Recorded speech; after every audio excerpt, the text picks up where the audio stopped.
Isang magandang hapon po sa ating lahat, mga ka-farmer o mga kababoy.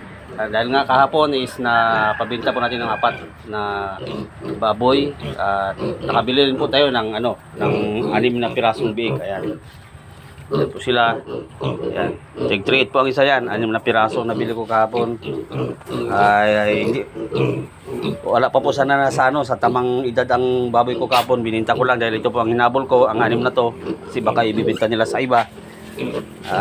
Habol ko nga po ito sa December. So nasa ang dalawang baboy ko kahapon nasa 2 months. 4 months. Tapos ang dalawa nasa 3.5. So bumenta rin po tayo ng alos tumabla rin po tayo. Bumenta rin tayo ng 40. Binili natin ng biik.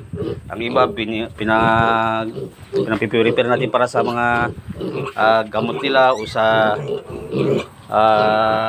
feeds. Kaya para hindi tayo mahirapan pagdating ng grower na sila, kailangan nila ng sapat na pagkain, kaya dapat nakahanda.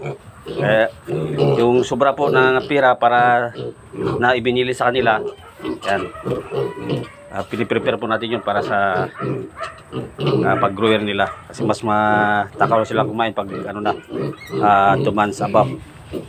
Yan, po yan sila, puro lalaki pang nabili ko kahapon.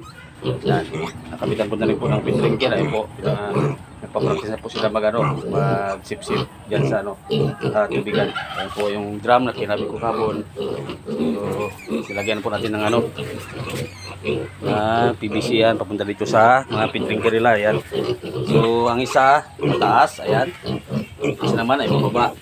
Yan po, habang maliit pa sila, dyan po sila magsisip-sip ng tubig. Kapag sila, mga grower sila, 2 months above, dyan na sila. Hindi sila mahirapan. Yan. Kaya dalawa po ang feed drinker. Ito naman po ang sa inahin. Yan. Ito naman po, patiningan din po yun.